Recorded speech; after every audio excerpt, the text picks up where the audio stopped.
오늘의 헤드라인입니다.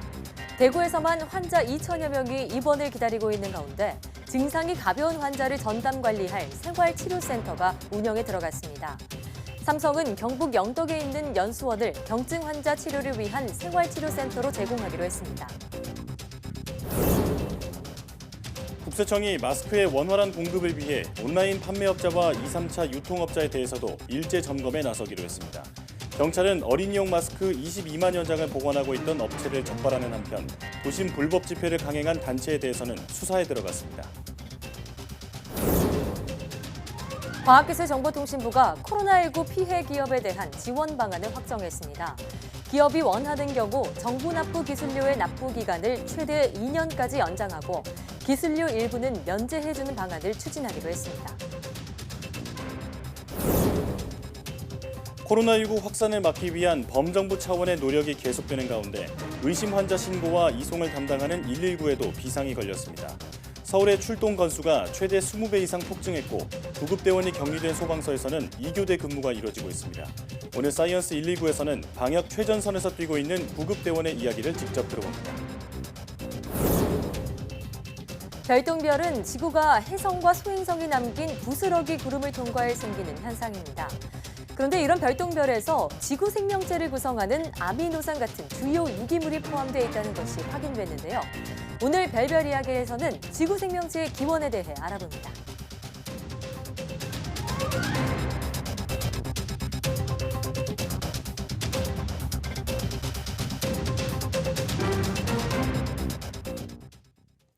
여러분 안녕하십니까? 사이언스 투데이입니다.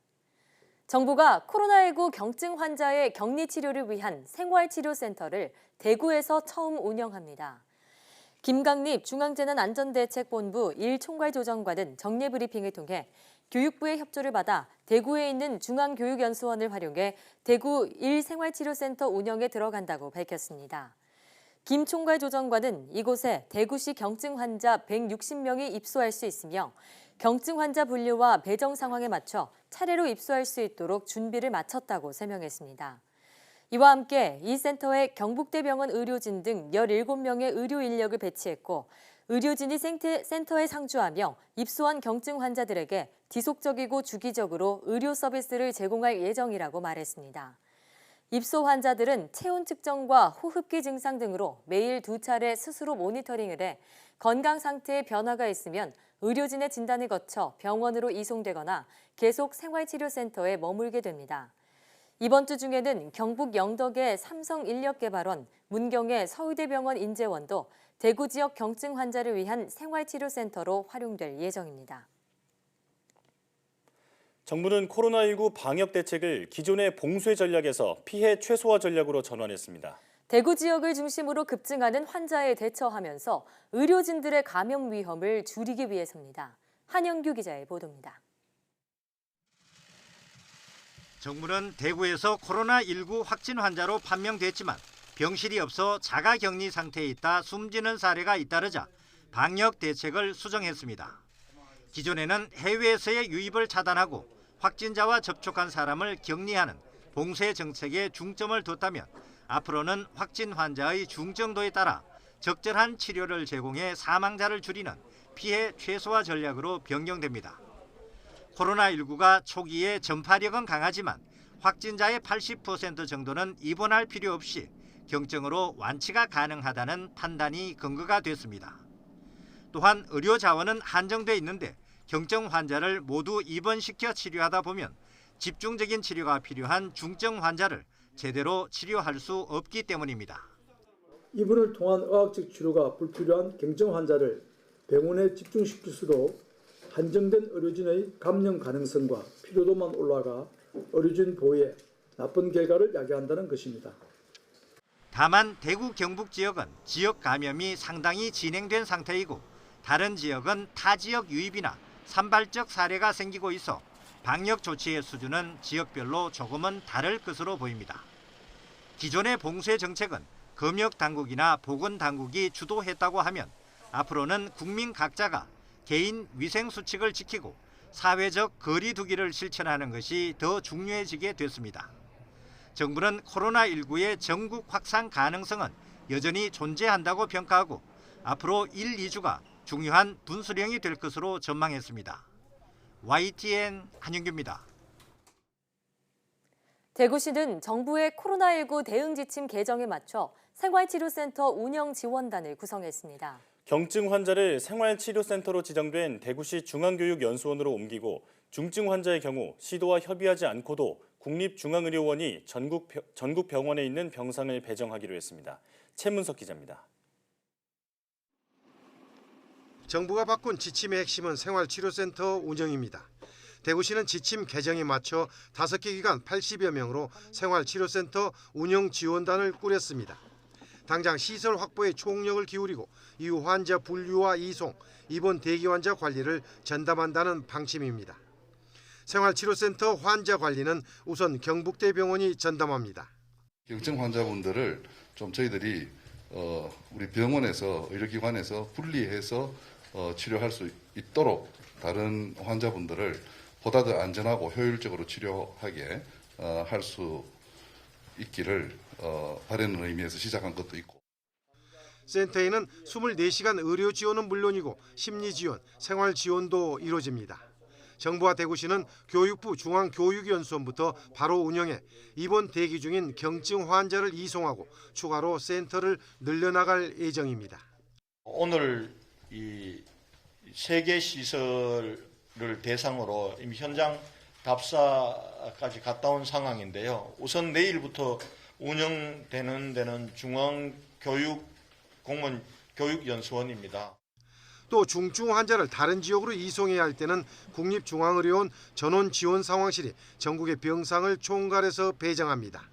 국가관리병원뿐만 아니라 민간병원까지 총괄하고 지자체 의견을 유인받아 결정하는 만큼 빠른 병상 지정과 효율적인 관리가 이루어질 것으로 기대됩니다. 바로 시도 단위로 거치지 않는, 그래서 조금 더 이제 신속하고 빠른 대응들을 하는 이런 식으로 이제 좀 변했다. 국가치료 병상, 그다음에 민간병원 같이 다 포함된 것이기 때문에 전체적인 어떤 상황을 저희들도 알고 있어야 그것을 원활하게 할 수 있습니다. 코로나19 치료 방향의 변화로 입원 대기 환자 관리를 강화하면서 효율적인 병상 운영까지 2마리 토끼를 잡을 수 있을지 주목됩니다. YTN 최문석입니다. 박원순 서울시장이 코로나19 확산은 이번 주가 고비라며 사회적 거리 두기에 적극적으로 동참할 것을 호소했습니다. 박 시장은 브리핑에서 이달 초에 확산을 제어하지 못하면 통제불능의 위기에 직면할 수 있다면서 잠복기를 고려한 2주간의 잠시 멈춘 만큼 중요한 과제는 없다고 말했습니다. 그러면서 재택근무, 유연근무 확대, 전화나 SNS 등을 이용한 소통, 개인 위생수칙 준수 등을 잠시 멈춤의 전략으로 꼽았습니다. 박 시장은 전국이 동시에 시행해야 효과가 극대화된다며 인접한 경기와 인천의 동참을 제안하고 정부에도 논의를 정식으로 건의한다고 밝혔습니다. 코로나19 사태가 장기화하면서 방역 마스크와 손소독제 구하기가 쉽지 않죠. 그러다 보니 직접 만들어 쓰는 사람들이 늘면서 재료마저 동났습니다. 박희재 기자가 취재했습니다. 저는 서울 도심 주요 상권가에 나와 있습니다. 이 방역 마스크를 구하기 어렵다고 하는데요. 제가 한번 시도해 보겠습니다.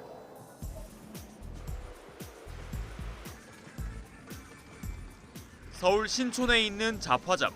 방역 마스크를 파는 진열대가 텅 비었습니다. 마스크는 없네. 언제쯤부터? 지금 신청해놨는데 언제 올지 모르겠어요. 편의점에서도 마트에서도 마스크를 구하는 건 하늘의 별 따기입니다. 겨우 마스크를 발견해도 값비싼 가격에 시민들은 쓴웃음을 짓습니다. 4,000원짜리는 내가 반나절 일하면서 좀 한 번 쓰고 버리기는 너무 비싸. 온라인에 마스크 판매를 한다고 뜨기만 하면 바로 품절 사태다 보니 직접 마스크를 만드는 사람들이 늘어나고 있습니다. 관련 동영상 조회수도 급증했습니다.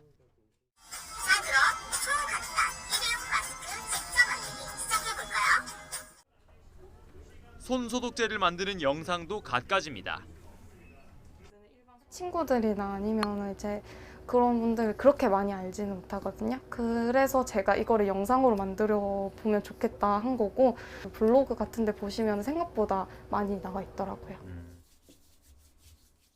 재료 판매도 급증해 한 온라인 유통업체에선 손소독제 재료인 소독용 에탄올의 최근 한 달 판매량이 무려 7배나 늘었고, 시중 약국에서는 이미 에탄올이 동났습니다. 알코올은 한 10일 전까지도 없었어요. 지금도 없지만 뭐 10개씩 이렇게 배당을 받았는데 그날로 다 없어지고 그렇습니다. 예. 고육지책이지만 만들어 쓰는 건 유의할 필요가 있습니다. 특히 종이 행주로 만든 마스크에는 필터가 없어 감염된 분비물에는 무방비하고, 드라이어로 말리거나 전자레인지에 돌려 다시 쓰는 것도 과학적 근거는 없다는 게 전문가들의 얘기입니다. YTN 박희재입니다. 국세청이 보건용 마스크의 원활한 공급을 위해 제조 유통업체는 물론 온라인 판매업자도 시장 교란 행위 여부를 점검합니다. 김현준 국세청장은 마스크 현장 점검팀에 제조 유통업체뿐 아니라 온라인 판매업자와 2, 3차 유통업자 등에 대한 점검도 강화하라고 지시했습니다. 국세청은 지난달 25일부터 전국 마스크 제조 유통업체와 마스크 필터 제조업체 275곳에 대해 생산 판매량과 무자료 거래 여부 등을 점검해 왔습니다. 김현준 청장은 충북 음성과 진천의 마스크 제조 유통업체를 방문해 직접 점검하고 현장의 애로사항을 청취했습니다.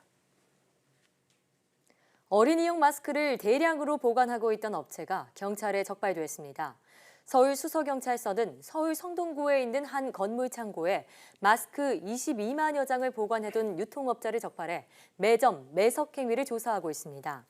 경찰은 이 업체가 마스크를 대량 판매하려 한다는 첩보를 입수하고 업체를 조사한 뒤 쌓아둔 마스크를 신속히 시중에 풀라고 권고했습니다. 정부가 코로나19로 피해를 본 ICT 분야 기업을 돕기 위해 기술료 납부 기간을 연장하고 기술료 일부를 면제하기로 했습니다. 과학기술정보통신부는 이런 내용을 담은 ICT 연구개발 지원 방안을 시행한다고 밝혔습니다. 이에 따라 과기정통부는 기업이 원하는 경우 정부 납부 기술료의 납부 기간을 최대 2년까지 연장하고 기술료를 면제하는 근거를 마련하기 위해 관련 규정의 개정을 추진합니다. 또 중소기업이 ICT R&D 사업에 참여할 때 부담해야 하는 민간 부담금 비율 기준을 33%에서 20%로 줄이고 기존 인력의 인건비에 대해서도 일정 부분 현금 사용을 허가할 예정입니다.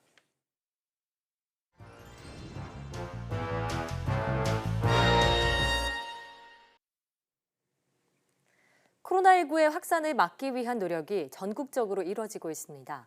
특히 소방관분들은 국민의 안전을 위해 방역 최전선에서 뛰고 계신데요. 그래서 오늘 사이언스 119에서는 코로나19 대응 현황에 대해 알아보도록 하겠습니다. 종로소방서 신교 119 안전센터 이성숙 소방관과 함께합니다. 어서 오세요. 어서 오시죠. 자, 요즘 의료진만큼 고된 분들이 없죠. 예, 의료 환자를 또 이송 그리고 전담하는 구급대원으로서 무척 고되고 바쁜 시간을 보내고 계실 것 같은데요. 최근 코로나19가 급격하게 확산하면서 의심 증상 신고가 급격하게 또 늘고 있다고 들었습니다. 실제로 그 증가세가 얼마나 되나요? 네, 서울소방재난본부에 따르면 2월 1주차 14건에 불과하던 의심 환자 출동은 2주차 84건에 이어 3주차에는 292건으로 늘어났습니다. 이는 1주차 대비 3주차 출동 건수는 21배가량 증가한 수치인데요. 예. 코로나19 관련 상담 신고 역시 1주차 414건에서 2주차 573건, 3주차 1668건으로 급증했습니다. 네, 정말 급격하게 증가하고 있는 그런 양상을 보이고 있는데 이렇게 코로나19 의심 환자 신고가 119에 몰리다 보면 다른 긴급 환자의 신고 같은 경우에 좀 차질이 빚을 수도 있을 것 같거든요. 어떤 조치가 이루어지고 있나요? 네, 현재 구급대는 코로나19 관련 전담 이송 구급대와 일반 구급대로 나뉘어 운영하고 있는데요. 예. 코로나19 전담 이송 구급대는 의심 환자의 병원 이송은 물론 보건소 요청에 따라 자가격리 대상자를 자택으로 이송하는 업무를 전담하고 있습니다. 예. 방재센터에서 신고자에 대한 정보를 정확하게 얻을 수 없는 경우나 전담 구급대가 관할 구역의 다른 신고에 처리 중일 때에는 일반 구급대원들도 전담 구급대에 준해 보호 장비를 착용하고 출동을 하고 있습니다. 우선 코로나19 관련 신고가 들어오면 서울소방방재센터에서는 먼저 이송 대상자의 발열 여부나 해외 방문 이력 등을 확인합니다. 또 자가격리 여부와 가족 중에 코로나19 관련자가 있는지 사전 정보를 파악하고 있는데요. 구급출동 지령 하달 시 환자의 정보를 구급대에 전달하는 역할도 방재센터에서 하고 있습니다. 네. 지금 코로나19는 사실 그 전파 가능성이 있기 때문에 다른 일반적인 구조 활동보다 훨씬 신경 쓸 게 많을 것 같습니다. 실제로 출동할 때 많은 준비 과정이 필요하다고 들었는데요. 그 과정 설명 부탁드리겠습니다. 네, 일단 출동 지령이 일선서 119 안전센터에 하달되면 구급대원들도 출동 중 신고자에게 환자에 대한 정보를 재차 확인합니다. 환자에 대한 정보가 부족하거나 코로나19 의심 환자의 경우 고글과 의료용 마스크, 보호복, 덧신, 장갑 등 개인 보호 장비를 착용하고 출동하게 되는데요. 장비를 착용하는 데만 최소 5분이 걸리기 때문에 신고자에게 미리 양해를 구하고 있습니다. 코로나19 전담 구급 차량의 경우 출동 전 의심 환자를 태우기 위해 내부를 특수 필름으로 꼼꼼히 도배하는 랩핑 작업을 하고 있는데요. 이런 랩핑 작업은 보통 2시간 정도 소요되고 출동 후에 새로 랩핑을 해야 합니다. 또 코로나19 의심 환자를 이송할 때는 병원 수송 가능 여부도 확인해야 하는데요. 구급차 안에 실시간으로 병원 응급실 상황을 알 수 있는 시스템이 있어 확인이 가능하고 간혹 방재센터의 사전 연락 시스템을 이용하기도 합니다. 구급대는 환자의 발열 등에 대한 생체 징후를 파악하고 역학조사를 위해 해당 병원 선별진료소로 이송하고 선별진료소에서 발열, 기침, 폐렴, 호흡곤란과 같은 호흡기 유 증상자의 경우 확산 방지를 위해 일반인과 동선을 분리해 진료를 받게 되는데요. 마지막으로 환자 이송을 마치고 복귀하면 착용했던 보호 장비를 모두 폐기물 처리한 뒤 구급차는 물론 출동 대원들도 1, 2차 소독을 하고 있습니다. 네, 이 보호 장비를 착용하는 것부터 랩핑을 하는 과정까지 정말 보통 일이 아니군요. 자, 그런데 의심 환자의 경우에는요, 전담 구급대가 이송을 하는데 중증 감염 환자의 경우엔 음압 구급차를 통해서 이송을 한다고 들었습니다. 이 음압 구급차 현재 우리나라에는 몇 대 정도 운영을 하고 있고 또 어떤 특징을 갖고 있는 구급차인가요? 네, 음압 구급차란 내부의 공기가 바깥으로 나가는 것을 차단하는 음압 기술을 사용하는 특수 구급차로 주로 감염병 등 중증 응급 환자의 이송에 이용됩니다. 현재 국내에는 운영 중인 음압 구급차가 전국을 통틀어 총 36대가 있는데요. 격벽을 통한 구급차 내 외부 감염 방지 구조와 미세먼지를 99.9%까지 걸려주는 헤파 필터가 각종 세균을 효과적으로 살균하는 UV 램프도 함께 있어 운영되고 있습니다. 음압 미송용 들것도 환자 이송 시 들것에서 오염된 공기를 외부로 배출할 때 공기 속에 묻어나는 균을 공기 필터로 여과해 외부 오염을 방지하고 있습니다. 그렇군요. 출동 과정에서 그 어떤 여러 가지 번거로움이나 이런 것들도 들어봤을 때 굉장히 수고가 많으실 거라는 생각이 또 드는데요. 그런데 무엇보다 유증상자나 확진 환자를 실제로 대면하고 또 접촉하시기 때문에 위험한 순간도 많이 있었을 것 같습니다. 어떤가요? 네, 그 일반 신고여서 일반 구급대로 출동을 했는데 의심 증상이나 코로나19 검사를 받은 것을 말하지 않아서 저희 구급대원들도 함께 격리되는 경우가 있었습니다. 저도 그 종로 소방서에서 구급대원으로 현재 근무 중인데요. 얼마 전 외상 환자를 은평 성모병원 응급실로 이송했다가 코로나19 확진 환자 발생으로 병원이 폐쇄 결정이 나면서 저희 구급대도 종로 보건소에서 선별검사를 받고 자가격리 상태였다가 음성 판정을 받고 격리가 해제되었습니다. 그렇군요. 구급대원들이 격리 상태가 되면 3교대 근무 인원이 줄어 남은 구급대원들이 2교대 근무 체계로 근무를 하게 돼서 경무에 시달리고 있는데요.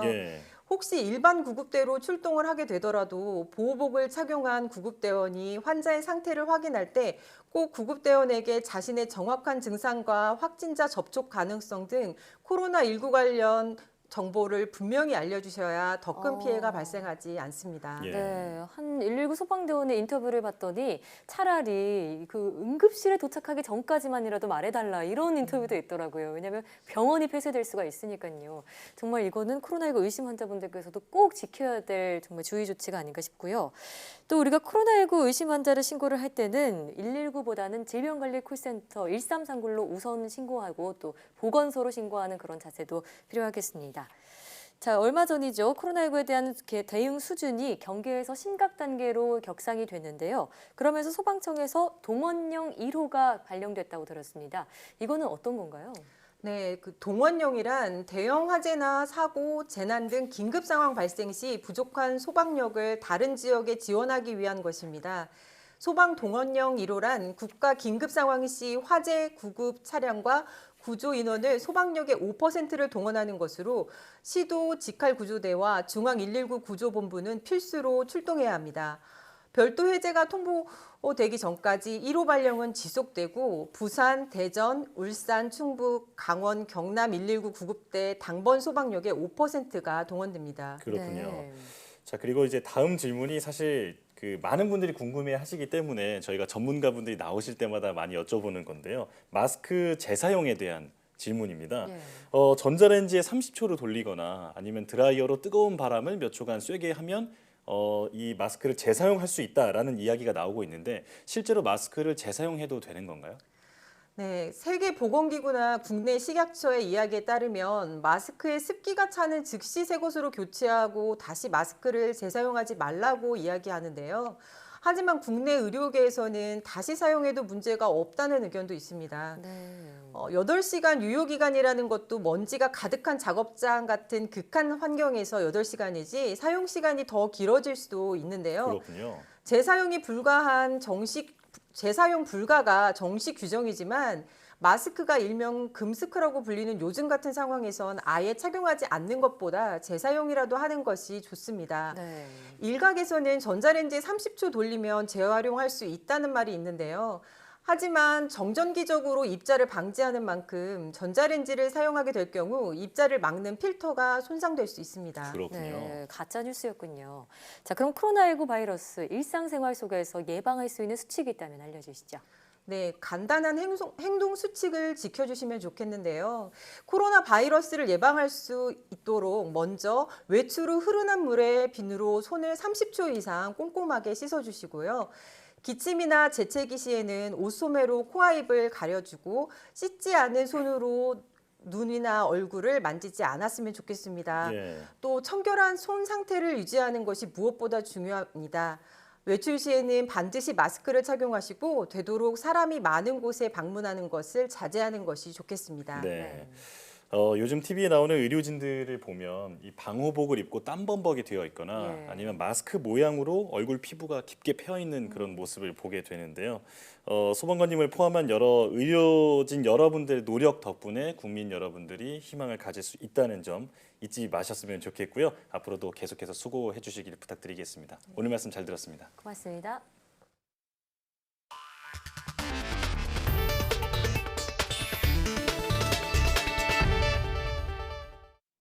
날씨가 따뜻해지면 코로나19 확산이 잠잠해질 거란 기대는 금물이라는 경고가 나왔습니다. 홍콩 사우스차이나 모닝포스트에 따르면 마크 립시치 하버드대 전염병학 교수는 사스가 2003년 여름에 사라졌다는 것은 널리 퍼진 오해에 불과하다며 사스는 유래를 찾아보기 힘든 매우 강력한 보건 노력 끝에 통제된 것이지 사라진 것이 아니라고 밝혔습니다. 립시치 교수는 새로운 바이러스들은 날씨와 관계없이 사람에게 쉽게 전파되는 경향이 있다며 코로나 바이러스가 계절성을 지니고 있는 것은 맞지만 코로나19가 똑같은 성향을 가질 것이라고 기대하는 건 금물이라고 말했습니다. 이런 경고는 날씨가 따뜻해지면 코로나19 확산이 주춤할 것이란 미국 질병통제예방센터의 기대와는 상반되는 것이어서 주목됩니다.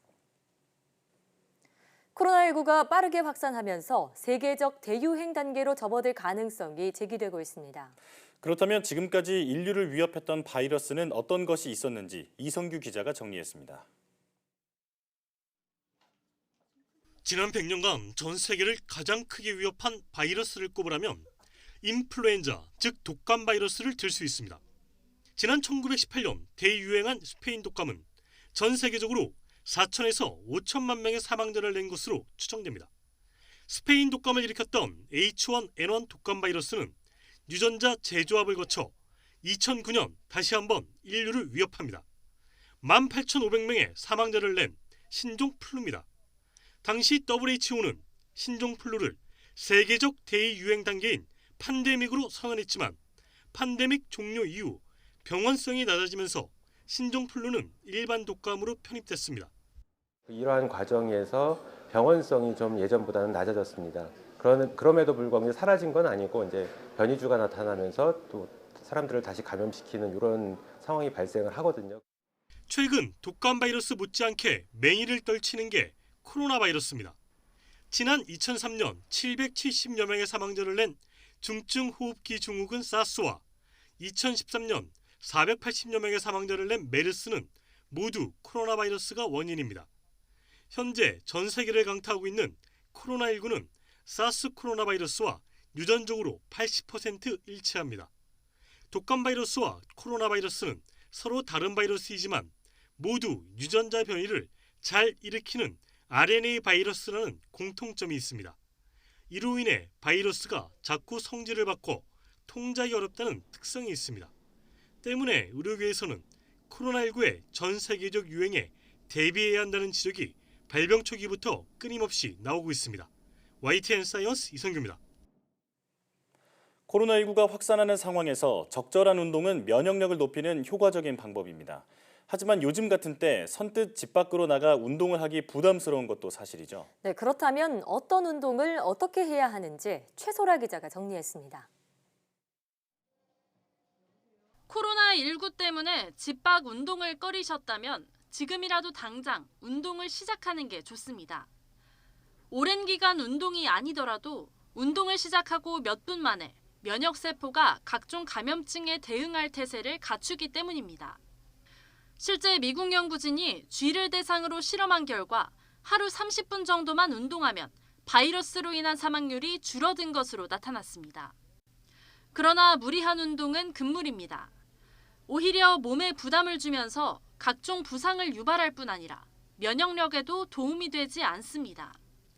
생쥐 실험 결과에서도 운동이 2시간 반을 넘으면 오히려 바이러스 감염에 취약해지는 것으로 확인됐습니다. 때문에 집안에서라도 시간을 정해놓고 요가나 맨손 체조 등을 꾸준히 하는 것이 효과적입니다. 만약 여러 사람이 함께 운동을 해야 한다면 옆 사람과 2m 이상 떨어져야 하고 마스크를 쓴 채로 운동하는 것도 도움됩니다. 코로나 바이러스가 몸 밖에 배출돼서 얼마나 이제 생존해서 감염을 일으킬 수 있는지는 아직 잘 모르기 때문에 당분간은 여러 사람들이 같이 이용하는 운동시설에 운동하는 거는 피하시는 게 좋을 것 같습니다. 운동이 끝나면 소독은 필수입니다. 알코올로 소독하는 것보다는 비누로 손을 깨끗이 씻는 것이 좋습니다. 또 손을 씻기 전까지는 얼굴과 목을 손으로 만지면 안 됩니다. 이미 바이러스에 감염된 사람도 증상이 가볍다면 가벼운 운동을 하는 것이 좋습니다. 하지만 심한 인후통이나 근육통, 호흡곤란, 발열 증상이 나타났다면 운동하지 않고 병원을 찾아야 합니다. YTN 사이언스 최소라입니다. 코로나19 확산 우려에 프랑스 파리의 명물 루브르 박물관도 문을 닫았습니다. 독일에서는 확진자가 하루 만에 2배 증가하는 등 유럽 각지에서 바이러스의 확산세가 이어지고 있습니다. 보도에 조수현 기자입니다. 루브르 박물관 중앙광장에 세계 각국에서 온 관광객들이 모였습니다. 출입문 앞에서 한참을 기다리더니 경비원의 안내를 받으며 하나 둘씩 발길을 돌립니다. 루브르 측이 코로나19 확산 방지를 위해 박물관을 폐쇄한 겁니다. We saw on Twitter people have been waiting for like 3 hours. So yeah, we're not going to do that. 이번 조치는 프랑스 보건부가 5천 명 이상의 실내 행사를 금지한 데 따른 것으로 보입니다. 루브르에는 직원만 2천 명이 넘고 관람객이 하루 평균 4만 명에 달합니다. 여기에 코로나19 피해가 심각한 이탈리아 북부의 박물관 직원들도 최근 전시회 준비차 루브르를 찾은 바 있습니다. 이웃나라 독일도 상황이 좋지 않습니다. 확진자가 하루 만에 2배로 증가하며 100명을 넘어섰습니다. 서남부 지역을 중심으로 감염 사례가 급증하고 있는데 어린이도 여러 명 포함됐습니다. 독일 정부는 다만 지역 폐쇄 등의 조치는 최후의 수단이 돼야 한다는 입장입니다. 이달로 계획된 독일 내 일부 지역 행사들은 예정대로 개최되는 가운데 많은 인파가 모이는 베를린 국제관광박람회는 정부 당국의 권고에 따라 취소됐습니다. YTN 조수현입니다.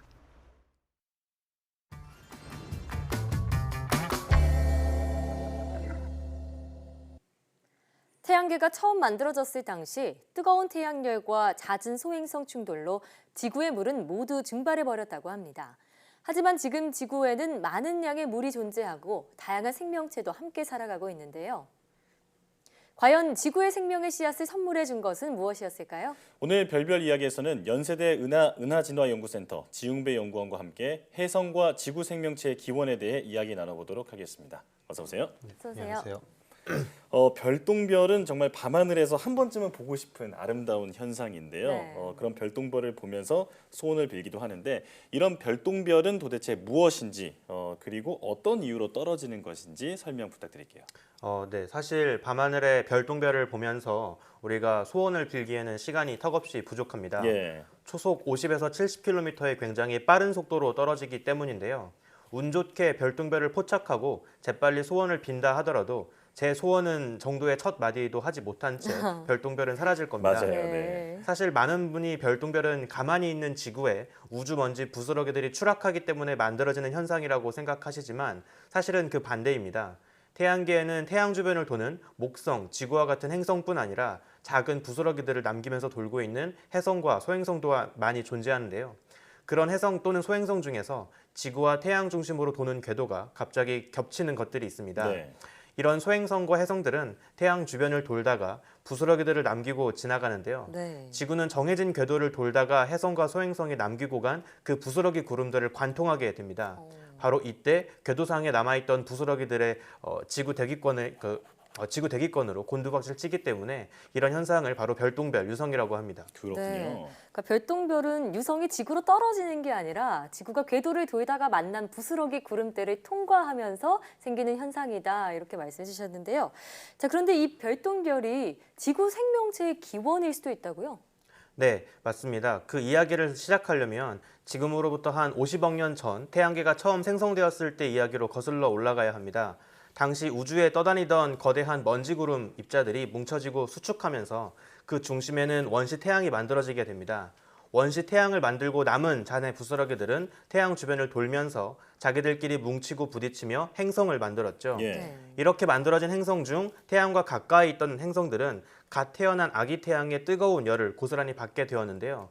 그러면서 끓는 점이 낮은 물, 얼음, 수소, 헬륨과 같은 성분이 대부분 날아가게 됩니다. 예. 결국 태양과 가까이 있던 행성에는 끓는 점이 높은 철이나 암석 물질만 남아 행성을 이루게 되는데요. 그런 이유로 태양계 안쪽 행성들은 대부분 암석으로 이루어져 있습니다. 네, 그러면 태양의 영향을 좀 덜 받는 바깥쪽의 행성 같은 부분은 어떤가요?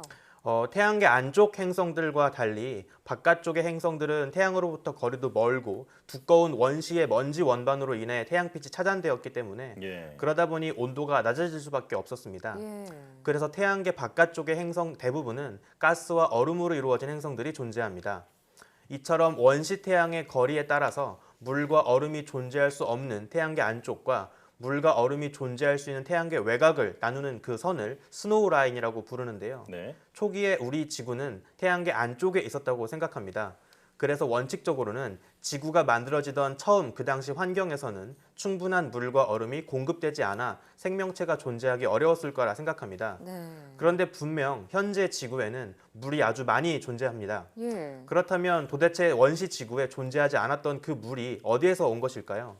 많은 천문학자들은 소행성과 해성의 부스러기인 이 유성들이 지구의 생명의 씨앗을 전해준 그 매개체일 것이라 기대하고 있습니다. 그렇군요. 네. 물이 지구에서 생겨난 게 아닐 수도 있다는 게 참 새롭게 들리는데요.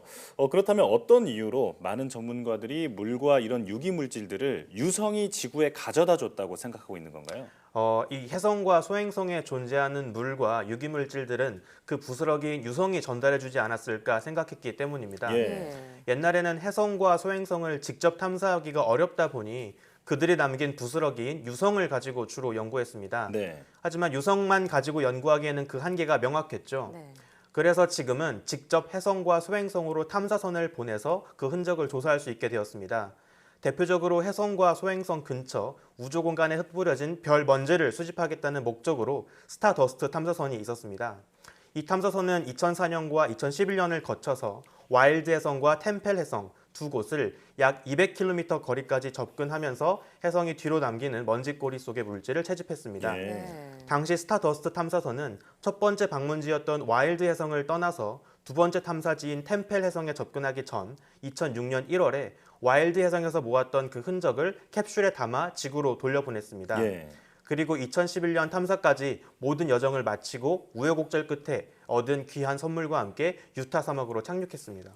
지금 말씀을 들으니까 정말 대단한 여정이었네요. 그러네요. 날아가는 총알을 따라잡아서 잡은 것과 같은 그런 어려운 과정이었을 것 같은데 스타더스트 탐사선이 가지고 온 그 귀한 선물은 어떤 건가요? 천문학자들은 스타더스트 탐사선이 확보한 그 혜성의 부스러기에서 지구 생명체를 구성하는 아미노산과 같은 주요한 유기물들이 포함되어 있다는 것을 확인하게 됩니다. 어쩌면 정말 혜성이 원시 지구를 향해 생명체의 씨앗이 되었던 그 열쇠를 쥐고 왔을지도 모른다는 그런 가능성이 생긴 것이죠. 그렇군요. 네. 자, 그런데 여기에 그치지 않고 또 인류 최초의 혜성 탐사선을 혜성으로 직접 착륙을 시켰다고요? 네, 천문학자들은 단순히 혜성의 뒷공무니를 쫓는 탐사가 아니라 아예 혜성에 로봇을 착륙시켜서 더 오랜 기간 혜성을 탐사하는 그런 시도를 하게 됩니다. 2004년 유럽 우주국의 천문학자들은 로제타라는 이름의 탐사선을 보내게 되는데요. 이 탐사선은 무려 10년을 날아간 끝에 2014년 추리모프 게라시만코라는 혜성에 무사히 도착합니다. 도착한 로제타는 예정대로 김치냉장고 크기의 착륙선 필레이를 혜성 표면 위로 착륙시킵니다. 혜성은 중력이 워낙 약하기 때문에 작은 충격에도 착륙선이 튕겨 날아갈 수 있어서 당시 필레이는 바퀴를 달고 다니는 그런 형태가 아니라 착륙 지점에 작사를 꽂아서 표면에 고정된 채로 주변을 탐사하는 역할을 했습니다. 혜성에 얼어붙어 있던 물이 정말 지구의 물과 연관되어 있는지 확인하기 위해 물을 구성하는 원자, 수소의 동위원소를 비교했는데요. 동위원소란 그 원소를 구성하는 중성자에 따라서 질량이 달라지는 것을 의미합니다. 그러면 혜성의 얼음과 지구의 얼음이 좀 공통점이 있었나요? 사실 로제타의 정보를 분석해 보았더니 혜성의 얼음은 지구의 물과는 동위원소 함량이 달랐습니다. 오랫동안 원시 지구에서 물을 제공한 주인공이라고 기대를 받았던 것과는 다르게 혜성은 지구의 것과는 화학적으로 조금 다른 물을 품고 있던 거죠. 하지만 이제 겨우 혜성 하나만을 직접 탐사했을 뿐입니다. 또 다른 혜성에서는 정말 지구의 것과 화학적으로 유사한 물이 얼어 있을지도 모릅니다. 아니면 혜성에 많은 기대를 걸면서 그간 상대적으로 많은 외면을 해왔던 소행성에서 지구 생명의 씨앗을 찾을 수도 있어서 이에 따른 연구는 앞으로도 중요할 것 같습니다. 이 시도는 어떻게 보면 실패를 했다고 볼 수 있지만 그래도 우주엔 워낙 많은 혜성이 있기 때문에 또 다른 결과가 있을 수 있을 것 같습니다. 자, 그런데 로제타를 통해서 어떤 예상하지 못했던 성과를 얻었다고요? 네.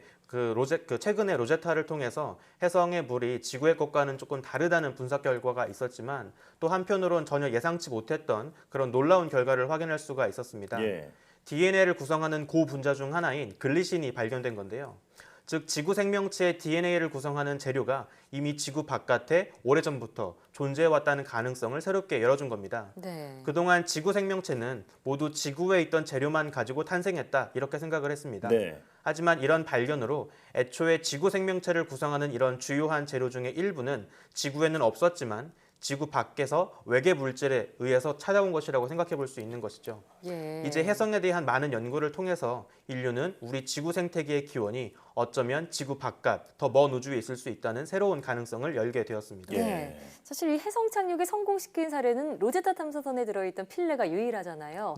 이 로제타 탐사선은 지난 2016년에 12년간의 여정을 마무리했는데 앞으로 또 어떤 혜성 탐사의 역사가 시작될지 기다려보겠습니다. 오늘 말씀 고맙습니다. 감사합니다.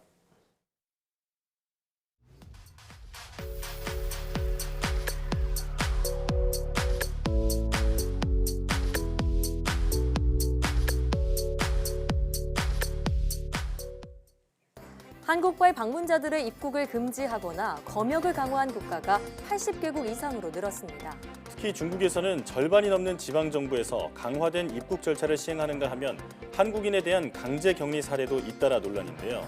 외교부는 이러한 조치로 인한 피해를 막기 위해 당분간 해외 방문을 연기할 것을 권고했습니다. 입국을 금지하거나 검역을 강화한 나라는 외교부 해외안전여행 홈페이지에서 확인할 수 있습니다. 미리 확인해 보시기 바랍니다. 사이언스 투데이 오늘 저희가 준비한 소식은 여기까지입니다. 함께해 주신 여러분 고맙습니다.